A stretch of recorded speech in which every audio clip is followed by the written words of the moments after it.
என்ன உத்ரா கூழு எல்லாம் முடிஞ்சிருச்சாட்டுக்கு? ஹாய் ஃப்ரெண்ட்ஸ், எல்லாரும் எப்படி இருக்கீங்க? நல்லா இருக்கீங்களா? சாப்பிட்டீங்களா? இப்போதான் சாப்பிட போறோம். இங்க இப்பதான் வந்தாரு. பூ கட்டிக்கிட்டே இருக்கிறாங்க. பூ கட்டிக்கிட்டே இருக்கியா? கட்டிக்கிட்டே இருக்கு. ஆனா கட்ட உடம்புதான் முடியல. ஆனா பூ பாத்தீங்கன்னா அப்படியே மல்லாட்டையாட்டம் இருக்கு. சூப்பரா இருக்கு, ஆசையா இருக்கு. இன்னும் 2 கிலோ கொடுத்தா கூட கட்டலாம் மாட்டுச்சு. ஆனா உடம்பு ஒத்துழைக்கல. இன்னும் 2 கிலோ வேணுமா? அப்ப எங்க அம்மாட்ட சொல்லிட்டா? அதான் சொன்னேன், அதுதான் சொன்னேன், உடம்பு ஒத்துழைக்கலன்றனே. ஓ, 2 கிலோ கட்டு வைப்ப. பூ சூப்பரா தானே இருந்ததுன்னா தாராளமா கட்டலாங்க. பூ பாத்தீங்கன்னா அவ்வளவு ஒரு சூப்பரா இருக்கு. பாருங்க, அப்படியே தெரியுதா? அப்படியே சரமா இருக்கு. பூ நல்லா இருக்கு.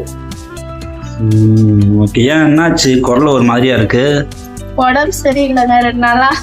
2 நாளா உடம்பு சரியில்லையா? சளி பிடிச்சிருச்சு. என்கிட்ட சொல்லவே இல்லை உடம்பு சரியில்லைன்னு. நீங்க என்ன பத்தி கவனிச்சாதானே உங்கள்கிட்ட சொல்றதுக்கு. அப்படி இல்ல, தொண்டை ஒரு மாதிரியா இருக்கு. தொண்டையில சளி பிடிச்சிருச்சுங்க. கோல்டு. ஓ, நைட்டு தான் மாத்திரை வேண்டாம் கொடுத்தேன். சரியாவலையா? அது ஒன்னும் கேட்கவே இல்லை.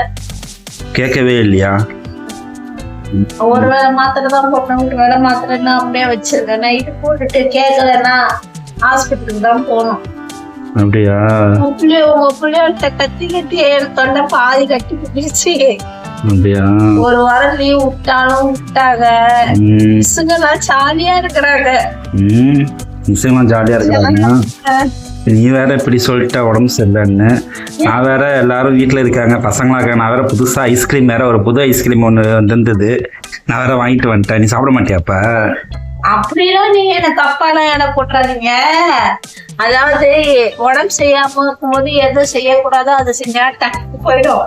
இவன் நம்ம பேச்சே கேட்க மாட்டான்னு சொல்லி போயிடும். அதனால நீங்க கவலைப்படாதீங்க. ஏன்னா இல்ல, மழை வேற பெய்யுது. பசங்களுக்கு ஐஸ்கிரீம் வேற வாங்கிட்டு வந்து கொடுக்குறீங்களாங்க. மழை பெய்யுதுதான், ஐஸ்கிரீம் வருது. எரிச்சலா இருக்குங்க. துணியை காய வைக்கவும் எடுக்கும். துணி போட்டா மழை வந்துருது, எடுத்தனா வெய்ய அடிக்குது. நான் என்ன செய்யறது? இதுக்கு நடந்துட்டு இருக்கிறேன். மழை காலையில இருந்து செம மழை இல்ல. காலையில இருந்து நல்ல மழை. அவங்க என் பாப்பா போன் அடிச்சா, அவனும் மழை தான். எங்க ஆயா போன் அடிச்சாங்க. நெய்வேலியும் நல்ல மழை தானா. அப்படியா? இனிமே மழை சீசன் வேற வந்துருச்சுங்க. இனிமே தீபாவளி வர மழை சீசன் வேற வந்துருச்சுங்க. மழை சீசன்ல எனக்கு எப்படி சொல்றது, வீட்டுக்குள்ளதான் இருப்பேன். இருந்தாலும் இந்த துணி காய வச்சு நான் எடுத்து மடிச்சு வைக்கிறதுக்கு வர எனக்கு போதும் ஆயிடும். நீங்க பேண்டா விட்டு கொடுங்க. உங்க பசங்க ஸ்கூல் ட்ரெஸ், ட்ராயரு, பேண்ட்டுன்னு எடுத்து போடணும். அது துவைக்கிறது ஒரு பங்குனா அந்த மழையில காய வச்சு நான் எடுத்து வைக்கிறதுக்கு. எனக்கு மட்டும் இந்த பிரச்சனை இல்லை. யாராரு வீட்டுல ஹவுஸ் ஒய்ஃபா இருக்கிறாங்களோ அவங்களுக்கு எல்லாத்துக்குமே இந்த பிரச்சனை தான். அப்படியா? ஆமா, அப்புறம் அதுக்காக ட்ரெஸ் போடாம இருக்க முடியுமா? இல்லை, துவைக்காம தான் இனிமே போட்டுக்கணும் திருப்பி. அதுக்காக மழை வருதுன்னா அதுக்காக நம்ம தான் முன்னெச்சரிக்கையா வந்து காய வைக்கணும். அதெல்லாம் வெய்ய அடிக்குது, கெட்டு போட்டேன். திரும்பி மழை சீசன். ஓகேவா? இனிமே மழை சீசன் 2-3 மாசத்துக்கு அப்படிதான் இருக்கும். நம்ம தான் வந்து ஃபேன் எல்லாம் போட்டு துணியை எப்படி காய வைக்கணுமோ பக்குவமா காய வச்சுக்கணும்.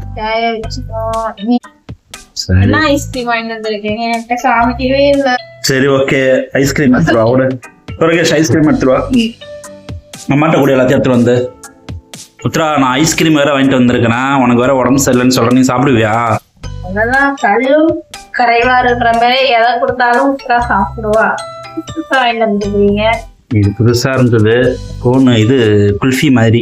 40 rupees. சேர்த்து வாங்கிட்டு இருக்கீங்க. ஏன் அப்ப நான் சாப்பிட மாட்டேனா? நான் மனுஷன் இல்லையா?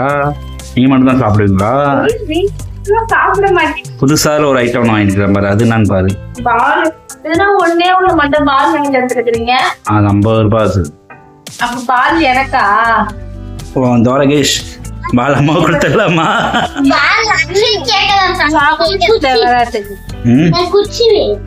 குச்சி வேணுமாப்பா? நான் குச்சி கொடுத்துட்டேன். உன் பங்கு எனக்கு இதான் வேணும். எனக்குதான் வேணும். ஏதாவது ஒண்ணு கூட வந்துட்டேன்.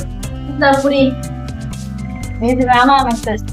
அது கலந்து குடிக்கல. நான் இது உங்களுடைய பங்கு. சரி, சாப்பிட்டு எப்படி இருக்கு டேஸ்ட் சொல்லு.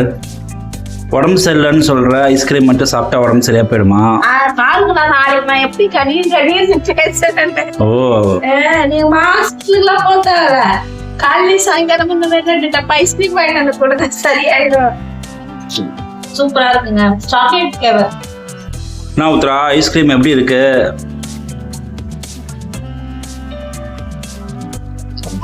நல்லா இருக்குங்க சூப்பரா இருக்கு. நல்லா இருக்கா? ஐஸ்கிரீம் சாப்பிட்டா சாப்பாடு எப்போ சாப்பிடுறது? நீங்க அதான் வாங்கிட்டு வந்துட்டீங்க. நீங்க வாங்கிட்டு வந்துட்டீங்க இது சாப்பிடாம உங்க பிள்ளைங்க சாப்பிடவே சாப்பிடாது. அதனால சரி சாப்பிட்டு ஒரு 10 நிமிஷம் கழிச்சு சாப்பிடலாம். சரி சரி அப்ப சாப்பாடு சாப்பிட்டு முடிச்சிட்டாலும் சாப்பிடறதுக்கு எல்லாம் ரெடி ஆயிடுச்சா? சாப்பாடு எடுத்துட்டு வந்துட்டியா? சாப்பிடலாமா? சாப்பாடுலாம் ரெடி ஆயிடுச்சு. சாப்பாடுலாம் இன்னைக்கு நம்ம வீட்டுல ஸ்பெஷல் என்னன்னு பாத்தீங்கன்னா ரொம்ப நாளா நானும் செய்யணும் முயற்சி பண்ணேன், செய்யவே முடியல. நம்ம வீட்டுல புரட்டாசி மாசன்றதுனால ஏதாவது நான் வெஜ்ஜு விதவிதமா செஞ்சு சாப்பிட்டுட்டே இருக்கிறோம். ஆக்சுவலா புரட்டாசி மாசத்துலதான் நம்மளால செய்ய முடியும். மீதி நாள்ல பாத்தீங்கன்னா கறி மீன் அப்படின்னு போயிடும். அது இல்லாம இது கொஞ்சம் டைம் ஆகுமே கொஞ்சம் சோம்பேறிப்பட்டுட்டே இருந்தேன். இன்னைக்கு எப்படியா இருந்தாலும் செஞ்சு சாப்பிட்டேன்னு நினைச்சிட்டு செஞ்சுட்டேன். என்னென்ன செஞ்சிருக்கேன்னு பாருங்க. வெள்ளை சாதம், சூப்பரான பருப்பு உருண்டை குழம்பு, எவ்வளவு சூப்பரா இருக்குங்க. ஆக்சுவலா நாங்க சாப்பிடுறதுக்கு முன்னாடியே ஒரு உருண்டை உள்ளார போயிடுச்சு. ஒரு உருண்டை சாப்பிட்டியா? உருண்டை சாப்பிட்டேன். டேஸ்ட் பார்க்கலமா ஆர்வம் தாங்கல, அதனால சாப்பிட்டாச்சு. பசங்களும் இன்னும் சாப்பிடாம இருக்காங்க. சரி நீங்க வந்தோடனே சாப்பிடலாம் அப்படின்னு சொல்லிட்டு பருப்பு உருண்டை குழம்பு தான். அப்புறம் பாத்தீங்கன்னா ரசம். இன்னைக்குதான் நம்ம வீட்டுல சாப்பாடு. சூப்பரான லஞ்ச் இன்னைக்குதான் நம்ம வீட்டுல. சரி தோரகேஷுக்கு வை. தோரகேஷ் அவனுக்கு பிடிக்குமா உருண்டை குழம்பு? சாப்பிடுதா?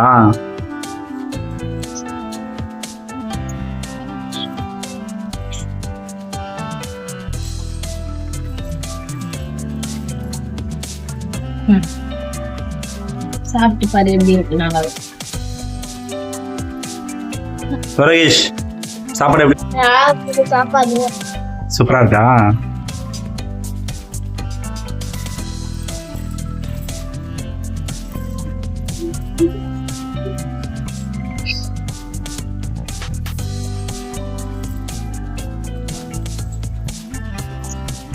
நல்லா இருக்குங்க. சாப்பாடு சூப்பரா இருக்கு. சாப்பிட்டு பாருங்க. இந்த மாதிரி செஞ்சு இந்த மாதிரி ரெசிபியோடும் செஞ்சு சாப்பிட்டு பாருங்க. கண்டிப்பா நல்லா இருக்கும். என் வீடியோ சப்போர்ட் பண்ணுங்க. பாய். தோரகேஷ் நீனு பாய் சொல்லு. எல்லாரும் சாப்பிடுங்க. பாய். பாருங்க நல்லா கழுவிட்டு வந்துட்டேன். இப்போ வந்து இதை கொஞ்சமா நல்லா தண்ணி ஊற்றி ஊற வச்சுருவோம். நல்லா ஒரு 1/2 மணி நேரத்துலேருந்து 1 மணி நேரம் நல்லா ஊறட்டும். பாருங்க நல்லா ஒரு 1/2 மணி நேரத்துக்கு மேலேயே நான் ஊற வச்சுட்டேன். நல்லா ஊறிடுச்சு. இப்போ இதனால நல்லா நைஸாக அரைச்சிட்டு வந்துடுவோம். பாருங்க நல்லா வந்து நான் நைஸாக அரைச்சிட்டேன். தண்ணியே ஊற்றாம தான் அரைச்சிருக்கேன். இப்போ இதில் வந்து ஒரு பெரிய வெங்காயம் கொஞ்சம் செருவாக அரிஞ்சு வச்சுருக்கிறேன், அதை சேர்த்துக்கலாம்.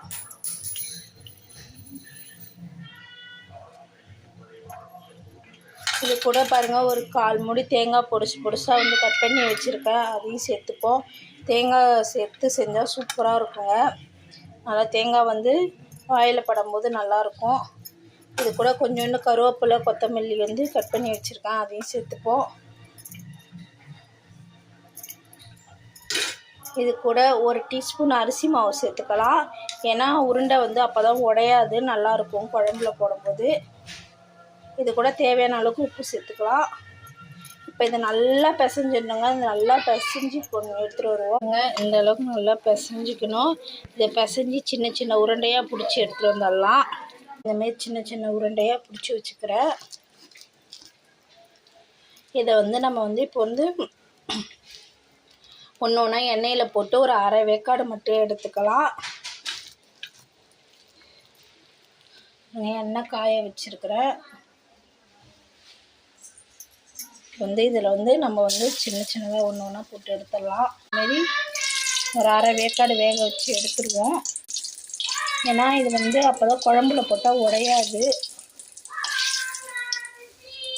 பாருங்கள் உருண்டை குழம்புக்கு சின்ன வெங்காயம் தேவையான அளவு கட் பண்ணி வச்சுருக்கேன். தக்காளி ஒரு நல்ல கொஞ்சம் பெரிய தக்காளி ஒன்று கட் பண்ணி வச்சுருக்கேன், ஒரு 10 பல்லு பூண்டு உரிச்சு வச்சுருக்கேன், ஒரு சின்ன எலுமிச்சம்பழம் சைஸுக்கு புளி எடுத்து ஊற வச்சுருக்கிறேன். பாருங்க, நம்ம இப்போ இந்த வானலில் தான் வைக்க போகிறோம். அதுக்கு வந்து தேவையான அளவுக்கு எண்ணெய் ஊற்றிக்கலாம்.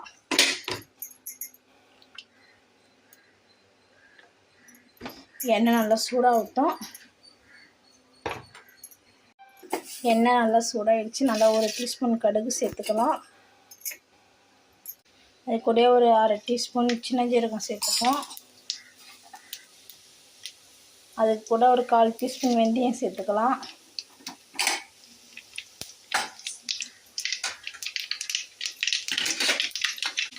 அது கூட நம்ம உரிச்சு வச்ச பூண்டையும் சேர்த்துப்போம். அது கூட வெட்டி வச்ச சின்ன வெங்காயத்தை சேர்த்துக்கலாம்.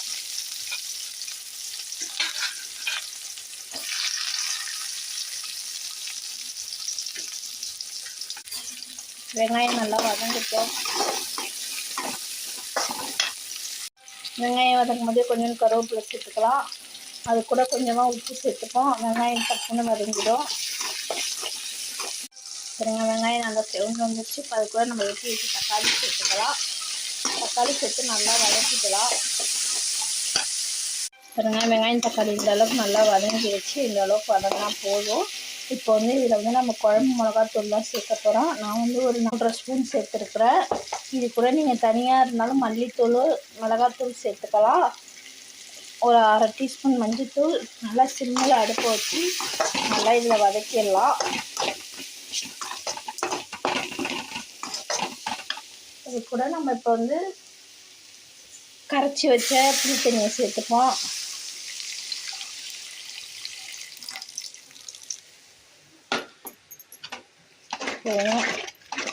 வந்து குழம்புக்கு தேவையான அளவுக்கு தண்ணி ஊற்றிக்கலாம். தண்ணி கொஞ்சம் கூடையே ஊற்றிக்கலாம். அப்போதான் கொஞ்சம் கொதி வரும்போது நம்ம உருண்டை போட்டால் கொஞ்சம் வந்து அது தண்ணி இருக்கணும். இப்போ தேவையான அளவுக்கு தண்ணி ஊற்றிக்கலாம். பாருங்க, இந்த அளவுக்கு நான் தண்ணி ஊற்றிருக்கேன். இப்போ இது நல்லா ஒரு கொதி வரட்டும். அதுக்குள்ளே நம்ம போய் இப்போ குழம்புக்கு தேங்காய் அரைச்சிட்டு வந்துடலாம். பாருங்கள், குழம்புக்கு ஒரு 1/4 மூடி தேங்காய் திருவிட்டு வந்து வச்சுருக்கிறேன். இப்போ அது கூட ஒரு 1/2 டீஸ்பூன் பெருஞ்சீரகம் போட்டு நல்லா நைஸாக அரைச்சிட்டு வந்துடலாம். பாருங்கள், நல்லா குழம்பு கொதி வருது. இப்போ வந்து டேஸ்ட்டுக்கு நம்ம பாருங்கள் ஒரு சின்ன நெல்லிக்காய் சைஸ் வெல்லம் எடுத்துருக்குறோம். இப்போ வந்து குழம்பு கொதிக்கும் போதே சேர்த்துடலாம். உங்கள்கிட்ட நாட்டு சர்க்கரை இருந்தாலும் நாட்டு சர்க்கரை சேர்த்துக்கலாம். இப்போ நல்லா குழம்பு கொதிக்கிட்டோம். நல்லா குழம்பு ஒரு 5 நிமிஷத்துக்கு மேலேயே நல்லா கொதிச்சிருச்சு. நல்லா பச்சை வாடை போயிடுச்சு.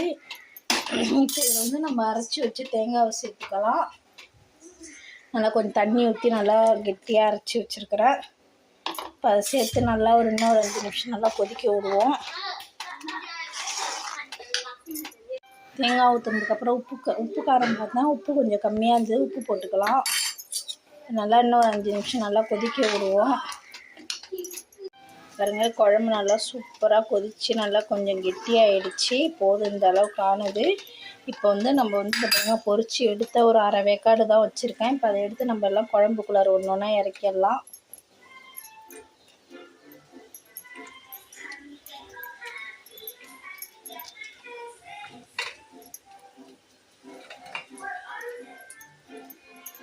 எல்லாத்தையும் இறக்கியாச்சு. இப்போ கிண்டி விட்டு மூடி போட்டு நல்லா ஒரு 5லேருந்து 10 நிமிஷம் நல்லா அந்த உப்பு காரம்லாம் நல்லா ஏறட்டும். ஏறி நல்லா இப்போ கொதித்து வரட்டும், வேகட்டும் உருண்டை. ஏன்னா நம்ம 1/2 வேக்காடோட தான் எடுத்துருக்குறோம். ஏன்னா இன்னும் உருண்டை நல்லா வேகணும். நல்லா வேகட்டும். எவ்வளோ சூப்பராக பருப்பு உருண்டை குழம்பு ரெடி ஆகிடுச்சு. பாருங்கள், சூப்பராக ரெடி ஆகிடுச்சு. அவ்வளோதான். இப்போ வந்து மேலே கொஞ்சம் கருவேப்பிலை தூவி குழம்பு இறக்கிடலாம். சூப்பரான பருப்பு உருண்டை குழம்பு ரெடி. உருண்டெல்லாம் பாருங்கள் உடையவே இல்லை.